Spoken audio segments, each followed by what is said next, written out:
Hello student, তোমরা যারা ক্যালকাটা ইউনিভার্সিটির আন্ডারে সেকেন্ড সেমিস্টারের ছাত্রছাত্রী আছো, এখন তোমাদের ইএনভিএস অর্থাৎ পরিবেশবিদ্যা সাবজেক্টের ক্লাস আছে। আজকের ক্লাসে তোমাদের 4 নম্বর ইউনিট থেকে 3টি গুরুত্বপূর্ণ 5 নম্বরের প্রশ্নের উত্তর নিয়ে আলোচনা করব। প্রথম প্রশ্ন আছে দুর্যোগ বিপর্যয়ের মধ্যে পার্থক্য। মোস্ট ইম্পর্টেন্ট একটা প্রশ্ন, অ্যান্সারটা বুঝে নাও। পরিবেশ বিদ্যায় দুর্যোগ বিপর্যয় শব্দ দুটি প্রায়শই একসঙ্গে ব্যবহৃত হলেও এদের অর্থ ও প্রভাব আলাদা। বিপর্যয় বলতে বোঝানো হয় এমন একটি প্রাকৃতিক বা মানবসৃষ্ট ঘটনা যার সম্ভাব্যতা রয়েছে মানুষের জীবন, সম্পদ ও পরিবেশের ক্ষতির কারণ হওয়ার। এটি একটি সম্ভাব্য হুমকি যা প্রতিকূল পরিস্থিতি তৈরি করতে পারে, যেমন ঘূর্ণিঝড়, ভূমিকম্প, খরা, বন্যা, রাসায়নিক বিস্ফোরণ সবই একটি বিপর্যয়, যতক্ষণ না তা বাস্তব ক্ষতির সৃষ্টি করে। বিপর্যয় তখনই দুর্যোগে পরিণত হয় যখন তা বাস্তবে মানুষের জীবন, সম্পদ ও পরিকাঠামো এবং পরিবেশে মারাত্মক প্রভাব ফেলে এবং সমাজের স্বাভাবিক চলার পথে বাধার সৃষ্টি করে। এই দুই ধারণার মধ্যে পার্থক্য ব্যাখ্যা করা যায় কয়েকটি গুরুত্বপূর্ণ দিক থেকে। প্রথমত, বিপর্যয় একটি সম্ভাব্য ঘটনা যা ক্ষতির ইঙ্গিত দেয়, পক্ষান্তরে দুর্যোগ বাস্তব ক্ষতি ও বিঘ্ন ঘটায়। দ্বিতীয়ত, বিপর্যয় একটি অবস্থা বা হুমকি যা এখনো কার্যকর নয়, কিন্তু দুর্যোগ হলো সেই বিপর্যয়ের রূপ যা মানুষের জীবন ও পরিবেশে বিরূপ প্রভাব ফেলেছে। তৃতীয়ত, বিপর্যয় নিয়ন্ত্রণ বা পূর্বাভাসের মাধ্যমে প্রতিরোধ করা সম্ভব, কিন্তু দুর্যোগ ঘটার পর তা মোকাবিলার জন্য প্রয়োজন হয় ত্রাণ, পুনর্বাসন ও ব্যবস্থাপনার। চতুর্থ, বিপর্যয় হতে পারে নিছক প্রাকৃতিক ও প্রযুক্তিগত, কিন্তু দুর্যোগ সামাজিক ও অর্থনৈতিক ক্ষয়ক্ষতির বিষয়টির অবিচ্ছেদ্য। পঞ্চমত, বিপর্যয় মূলত একটি সম্ভাব্য হুমকি হিসাবে বিজ্ঞান ও নীতি নির্ধারকদের জন্য গুরুত্বপূর্ণ, অথচ দুর্যোগ সরাসরি জনগণের জীবনে প্রভাব ফেলে এবং তাৎক্ষণিক ব্যবস্থা গ্রহণের দাবি তোলে। সবশেষে বলা যায়, বিপর্যয় হলো দুর্যোগের সম্ভাব্য সূচনা বিন্দু, আর দুর্যোগ হলো সেই বিপর্যয়ের বাস্তব রূপ যা সামাজিক বিশৃঙ্খলা, ক্ষয়ক্ষতি ও দীর্ঘমেয়াদী প্রভাব সৃষ্টি করে। পরিবেশ ব্যবস্থাপনা, দুর্যোগ প্রস্তুতি এবং টেকসই উন্নয়নের জন্য এই দুই ধারণার মধ্যে পার্থক্য জানা অত্যন্ত গুরুত্বপূর্ণ। পরের প্রশ্ন, দুর্যোগ ব্যবস্থাপনা সম্পর্কে আলোচনা করো। এই প্রশ্নটাও গুরুত্বপূর্ণ একটা প্রশ্ন। দুর্যোগ ব্যবস্থাপনা অর্থাৎ ডিজাস্টার ম্যানেজমেন্ট কি সেটা বুঝে নাও। দুর্যোগ ব্যবস্থাপনা হলো এমন একটি প্রক্রিয়া যার মাধ্যমে প্রাকৃতিক বা মানবসৃষ্ট দুর্যোগের পূর্বাভাস, প্রতিরোধ, প্রস্তুতি ও প্রতিক্রিয়া এবং পুনর্বাসনের কাজ সংগঠিত ও পরিচালিত হয়।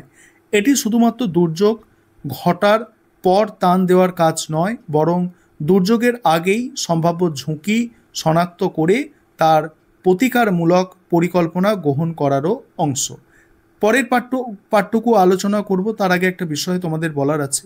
তোমাদের জন্য অনলাইন কোচিং ক্লাস চলছে এই সাবজেক্টের ওপরে। তোমরা চাইলে নিচের নম্বরে যোগাযোগ করে পেড ব্যাচে অ্যাডমিশন নিতে পারো বা এই সাবজেক্টের ওপরে স্টাডি মেটেরিয়াল অর্থাৎ পিডিএফ নোট পারচেস করতে পারো। দুর্যোগ ব্যবস্থাপনার প্রথম ধাপ হলো ঝুঁকি মূল্যায়ন। এর মাধ্যমে দুর্যোগপ্রবণ অঞ্চল ও জনগোষ্ঠী চিহ্নিত করা হয়। দ্বিতীয় ধাপ হলো প্রস্তুতি, যেমন আগাম সতর্কতা, সচেতনতা কর্মসূচি, জরুরি মহড়া ইত্যাদি। তৃতীয় ধাপ হলো প্রতিক্রিয়া, অর্থাৎ দুর্যোগ ঘটার পর দ্রুত উদ্ধার, ত্রাণ, চিকিৎসা প্রদান। চতুর্থ ধাপ হলো পুনর্বাসন ও পুনর্গঠন, যাতে ক্ষতিগ্রস্ত মানুষের জীবনযাত্রা স্বাভাবিক অবস্থায় ফিরে আসে। ভারতের মতো দুর্যোগপ্রবণ দেশে জাতীয় দুর্যোগ ব্যবস্থাপনা কর্তৃপক্ষ এবং রাজ্য স্তরে দুর্যোগ ব্যবস্থাপনা সংস্থাগুলি এই কাজের সঙ্গে যুক্ত।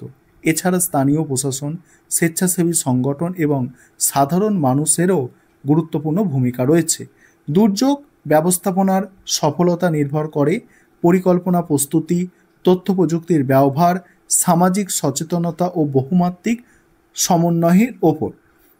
উপসংহারে বলা যায়, দুর্যোগ ব্যবস্থাপনা কেবল বিপদের সময় নয়, বরং দুর্যোগ পূর্ব এবং পরবর্তী সময়ে মানব জীবন ও পরিবেশকে সুরক্ষা দিতে সাহায্য করে। টেকসই উন্নয়ন ও নিরাপদ সমাজ গঠনের জন্য এটি একটি অপরিহার্য প্রক্রিয়া। এবারে পরের প্রশ্ন, বন্যার কারণ ও ফলাফল আলোচনা করো।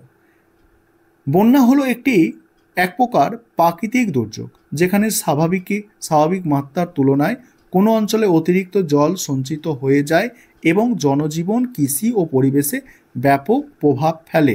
এটি সাধারণত নদী, জলাশয়, সমুদ্রের জল উপচে পড়ে বিস্তীর্ণ ভূমি প্লাবিত করার মাধ্যমে ঘটে।